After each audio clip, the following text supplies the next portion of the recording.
I felt very, very low. Everybody's got things in life that they need to deal with.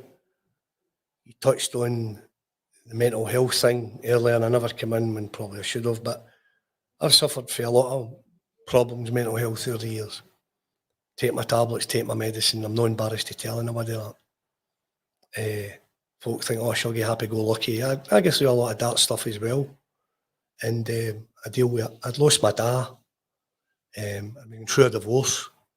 I was really relocating for Troon up the road again.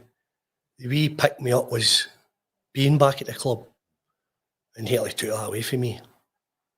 I've never been back at a game since. This is what, 2020? Pandemic. I didn't realise that, Shuggy, sorry. I knew you'd done something. I spoke to Bill about it before, and I go and see my doctor when I need to. And right now, financially, this is probably the most steady I've been for a long time, with stuff that I've came across, and being with the right people, and having one or two investments here and there. Opened the place in Burnside, we'll give that a plug. Speak about that later. Depression plays a big part in my life, and sometimes it's hard to deal with life when you're suffering for the way you are. I'm going to meet, I know mention, I'm going to meet another ex-footballer around my place in the next hour and a half who suffers really badly with it. He's a hand. No, it's something that touches more people than we probably know. I did write about, but somebody wrote a book about me and put my name as the author. And then I spoke about some dark times I'd had when my marriage was on the rocks. I was working away from home. I was in London, a lot of pressures, and my head was in some right dark places. And I spoke about it, and the Evening Times serialised about just as the week before it came out. And one of the days they wrote the story, I think it was the Monday through to the Friday, they'd done 2 stories a day.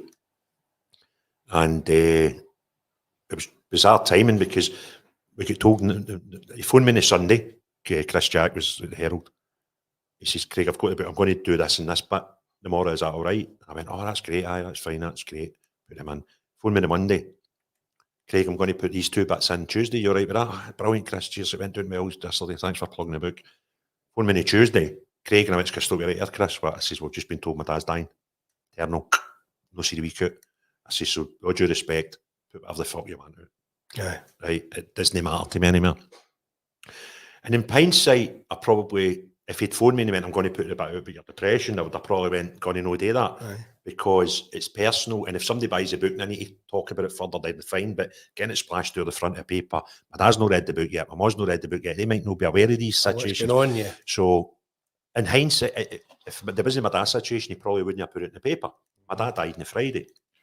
And I remember there was loads of people very supportive about it at the time. Mm-hmm. And one of them, and there was a load of people saying that they'd seen stuff and signs of themselves. And there was a woman contacted me. I can't remember how she contacted me. No, she wasn't a football fan. She was a Rangers fan. She wouldn't have known who Sons of Struth were. And she said, I think you've saved my sister's life. Because I read your story in the Herald and the Times, whatever paper she picked up that day. And she said, what you were talking about when you were in your darkest and you were planning things. I was planning things. I thought I'd convinced myself that the world would be a better place without me. My family would be better.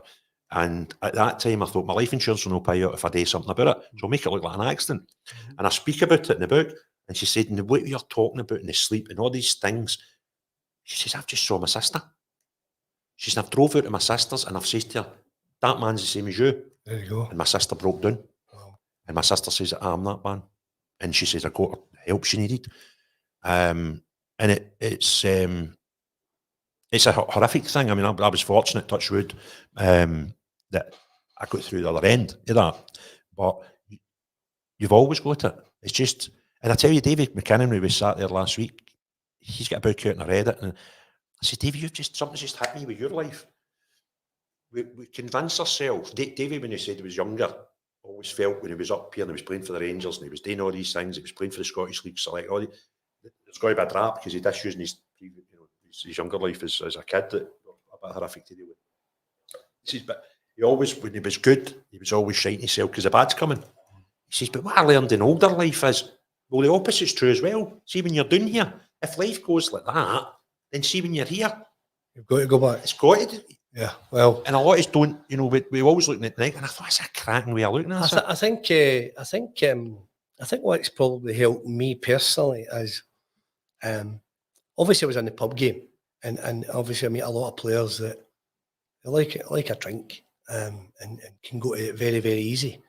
I've never been like that. I can go mad with it for one night, and that's me for weeks. And if my big pal Chick is listening for party or tuning in, then lay off me a wee bit. You're a bit heavy on me. He's a Champions League drinker, and I'm kind of third division, right? I struggle on a Sunday, and then that's me off it, but he can go back on it again. And good luck to the boys that can do that. But I've been lucky that I've not had that addiction of needing to go back on it, because the amount of boot and the balls I've had, I could easily have fell into that trap. I remember going to Gamblers Anonymous, and there was a few people there I knew, and I went to a few meetings, and I suddenly then realised that my gambling wasn't anywhere near as bad. I like a punt, Craig. I like a wee flutter on the football and the golf. I knew it was probably the best thing I've ever done was actually going in. And you've got to stand up and you admit what you do. And it was the best thing I'd done, because a lot of people had lost everything. I'd never lost a thing through gambling. But I felt as if it was kind of gripped me a wee bit. Aye. And it was the best thing I'd done. I met a lot of good people. I'm still people, like you imagine me going into a Gamblers Anonymous meeting, and it's half the room are Celtic fans, half the room are Rangers fans. So Celtic fans are totally curious in what I'm going to stand up and say. And I suppose the Rangers fans are either. And there's two really good friends that I'm still part of that still go to their meetings. And that was a good thing for me. And it was a good thing for me the first time I ever went to the doctor, to admit that I was getting down. I can only talk from my experiences. And I remember going through and getting to the other side of that. I'd decided what I was going to do one night, drive back to London, and something bizarre happened. I don't like talking about this, very personal, but I never followed it through. And I thought, fuck me, I need to do so. That's not right. That's not normal behaviour. And I made an appointment, went in to see a doctor, and he sat down and he said, ask me some bizarre questions. I'm here to see if I've got something wrong in my head, and you're asking me, it didn't even make sense. Yeah. And he went through these lists of questions, and he says, right, you are clinically depressed. And it was like somebody taking a rucksack off me right there and then. Because what I realised was, I'm not a freak. I've got something wrong with me. He wrote me, he said, I want you to go into and I went, I'm not doing that, sitting in a group going, I'm sitting, I can't do it. He says, well, I'll give you a script. He says, no, there's about 6 or 7 drugs I could give you that might help you. He says, no, normally it'll take us a shot or 2. That's the one I think will work for you, but I might be wrong. It'll take you 2 or 3 weeks to kick in. And then in another 2 weeks, come back and speak to me. And if it's fine, that's fine. If no, we might need to. He said, we normally need to do 2 or 3 before we get the one. Yeah. Sure, right? Yeah, I went, no bother. See the minute he wrote me that script, I didn't get better. I didn't miraculously become not depressed. But I was fucking damn sight the happier. And before, I remember walking out, and it was Rulligan, Stonelaw practice, and so I walked out of doctors, and the chemist is 100 yards up road. Yeah. And see that walk, I hadn't smiled enough as much in the space of months, maybe years, because it probably went further back than I gave it credence in my life. And I did take the tablets, but I didn't need them. And I tell you what it is, and this is if anybody's listening to this and they take anything out, any of the shite I've ever spoken, the 10 years that I've been doing stuff online and whatever, go and talk to somebody. It is the most refreshing thing you can. Now, you can go and talk to a professional, or you can go and talk to your pal. But another wee hint, because before I went to a doctor, I went and spoke to somebody else that I thought the relationship should have helped. And what I get told by that individual was, tell me for it's just in your head. Well, of course it's right in my fucking head. I've got a fucking mental illness. Where else is my throat? Yeah. Should be careful who you talk to. and it might be difficult for people to go and talk to somebody. And a doctor's a great thing because it's generally a stranger. But talk to somebody, because see when your feet are at the edge of that cliff, or that's a metaphorical thing, I wasn't jumping off a cliff. It's tough to get back yourself, but talk to anybody you think can help. And you know what? See if you go to one person, I got a negative, and it fucking floored me. Yeah. Because I'm going to open up to this person, and hopefully they put their arms around me and save me here. Yeah, and totally. they done the total opposite. I think I've been quite lucky and all about speaking to the right people, and also the football helping me to be disciplined, to keep my weight as best I can keep it, walk my wee dog. I play 3-4 times a week golf. I go in the spin class, so I love the sweat. I love that working out, and that helps me. There's no doubt about that. And I think really, if any ex-footballer would tell you, if they're still keeping themselves fit, that wee mind's still better than what it could be. It could go easily be dragged down. Yeah. But my medication, I'm not embarrassed to tell people I take.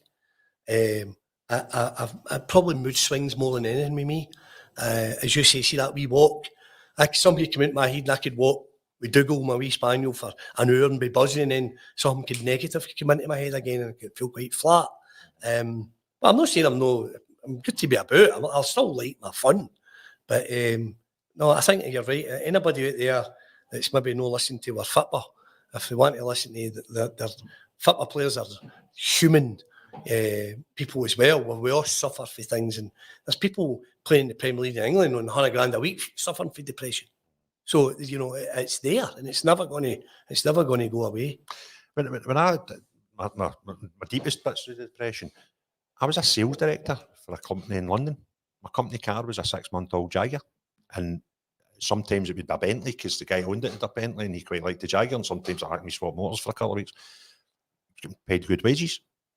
I had 2 kids. I had a new build house, detached house in Cambuslang at the time.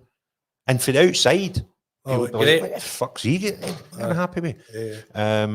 And don't get me wrong, I mean, when I've had my real lows, fortunately, I've been low since. I've never been as low as that period. And I think it's just managing it for there on in, isn't it? But see, actually understanding that it's just a thing. And, if you cut your leg, you would go get a plaster.